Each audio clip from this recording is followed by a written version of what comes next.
Hi everybody, my name's Steve, and in this video I'll be walking you through how to create your own ThoughtExchange. To create an exchange, all you need to do is visit my.thoughtexchange.com and log in with your email address and password. You'll only see the option to create a new exchange if you've been added to the leader list for an organization that has purchased a ThoughtExchange account. Otherwise, you'll just see the participant view. So if I click Create New Exchange, I'll just move into the main creation dashboard here. And the first thing I want to fill out are the exchange details, which include things like the title of the exchange and the objective.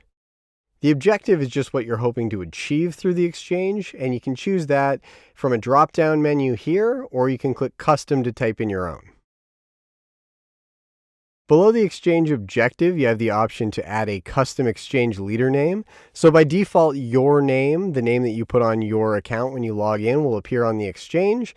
But if you'd prefer to include something like your team name, you can do that here. So next is my main ThoughtExchange question. This is the open-ended question that my participants will be answering as well as rating thoughts about. So it's important to give it some thought. If you need some help writing your question, visit our help site, get.thoughtexchange.help. There we have articles about writing a great ThoughtExchange question, putting together a good introduction, as well as a number of other topics I'll be covering in this video. You can also access any help resource by clicking the Help widget in the bottom right-hand corner of the page. This will allow you to pull up any resource on our help site to find the answer to the question that you have without ever leaving the ThoughtExchange app. If you can't find what you're looking for, click Contact Us, and one of our agents will get back to you as soon as they're available. Once I've got my question entered, I can choose to set up a deadline for the exchange if I'd like it to close automatically. I can just toggle that option on here, and then choose a date and time that I'd like the exchange to close. Next is my introduction. So this is my opportunity as a leader to explain to my participants why I'm running the exchange, why I would like their feedback specifically, and how I'll be reporting back to them about the results. Again, if you'd like some guidance about writing your introduction, definitely visit our help site. We've got a lot of great resources there. So I can also add an attachment to my introduction. The most common type of attachment would be a video introduction. So I can do that here. You can also include things like a PDF.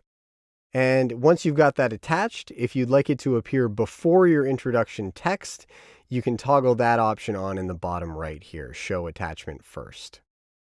Next, I've got the participation grouping option if this has been turned on for your account. Participation grouping allows you to break your participants into separate conversations based on some shared characteristic.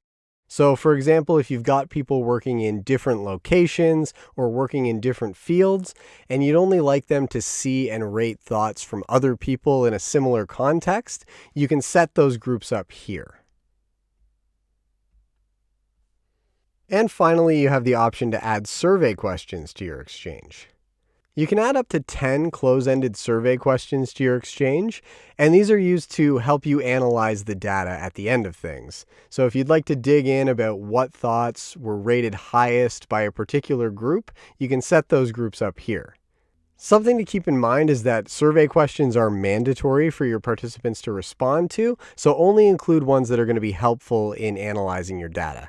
For each survey question, you can add an Other option, which allows participants to type in their own response if there was nothing in the list that suited them.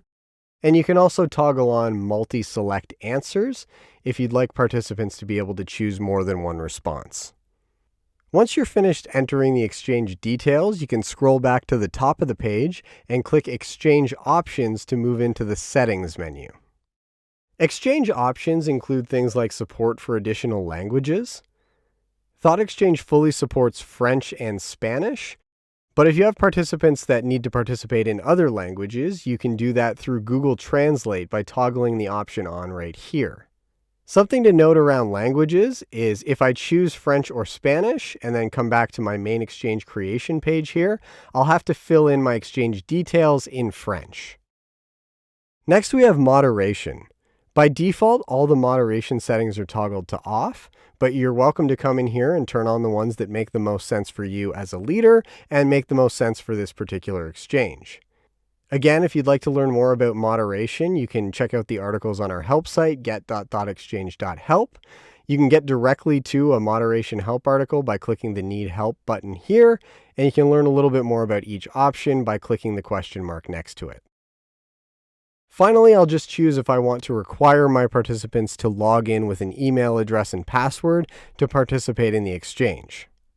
Requiring your participants to log in ensures that the software will recognize them if they're returning and participating in multiple sessions, but it can be seen as a barrier to entry for some folks. So it's entirely up to you, and it can vary based on the topic and the context in which you're running your exchange. Once I've got my exchange settings how I'd like them, I'll just click Apply. And now my exchange is basically ready to go. I can click the Launch button whenever I'm ready. Two things to keep in mind before you click the Launch button are that you cannot turn on participation groups for an exchange that you've already launched. So make sure that that is on before you launch if you want to use it. And language settings for the exchange can only be activated before the exchange is launched as well. When I click the Launch button, I'll just get a quick dialog box to confirm that that's what I want to do. I'll click Launch and Invite, and that will take me to my invitation options. So this is where I can copy the link to the exchange and include it in an invitation email to my participants. If you need a hand writing an invitation email, you can click the drop-down menu here, and we've got some sample email text for you.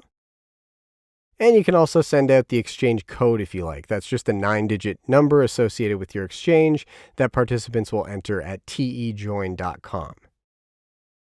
The most popular and most direct way to get participants into your exchange is to just send them the link, though. When I'm done here, I'll click Done, and that'll take me back to my main Exchanges view.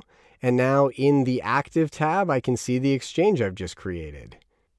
Here I can see participation statistics, I can navigate to my Discover dashboard, and I can see different manage options over here in the 3 dots in the top right-hand corner of the exchange card. So that's all there is to creating an exchange. We hope you found this video useful. Until next time, happy thought exchanging.